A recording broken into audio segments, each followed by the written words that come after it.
தற்பொழுது வெளியாகியிருக்கும் அண்மை செய்தி. திண்டுக்கல் மாவட்டம் கொடைக்கானலில் தனியார் தங்கும் விடுதியில் அதன் உரிமையாளர் சூரிய நாராயணன் கொலை செய்யப்பட்டிருக்கிறார். அண்மை செய்தியாக பார்த்து வருகிறோம். திண்டுக்கல் மாவட்டம் கொடைக்கானலில் தனியார் தங்கும் விடுதியின் உரிமையாளர் கொலை செய்யப்பட்டிருக்கிறார். சூரிய நாராயணன் விடுதியில் 5 நாட்களாக தங்கியிருந்த கோவையை சேர்ந்த 5 இளைஞர்கள் கொலை செய்துவிட்டு தலைமறைவாகியிருக்கிறார்கள். அண்மை செய்தியாக பார்த்து வருகிறோம். கூடுதல் விவரங்களோடு செய்தியாளர் முருகன் இணைகிறார். வணக்கம் முருகன், கொலை சம்பவம் தொடர்பான விவரம். வணக்கம் மாணவி.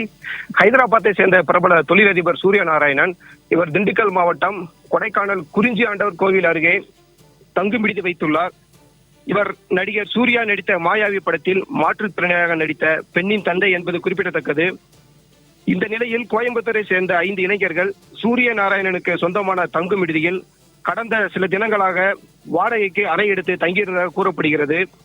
இந்த நிலையில் நேற்று மாலை சுமார் 6 மணி அளவில் சூரிய நாராயணன் அவருடைய தங்கும் விடுதியில் பணியாற்றி வந்த சக பணியாளர்கள் தங்கள் வேலைகளை முடித்துவிட்டு வீடு திரும்பியதாக கூறப்படுகிறது.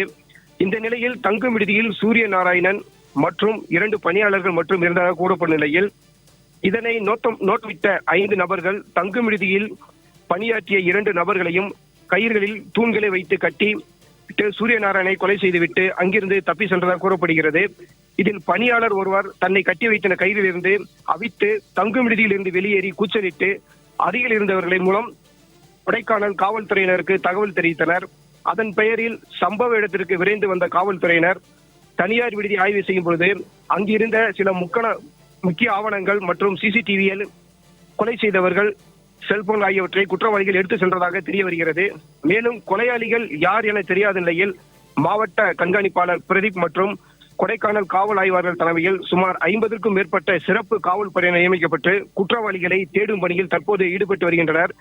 தனியார் தங்கும் விடுதியின் உரிமையாளர் கொலை செய்யப்பட்ட சம்பவம் கொடைக்கானல் பகுதியில் பெரும் பரபரப்பை ஏற்படுத்தியுள்ளது. மாணவி, சம்பவம் தொடர்பான கூடுதல் விவரங்களோடு இணைந்தமைக்கு நன்றி முருகன்.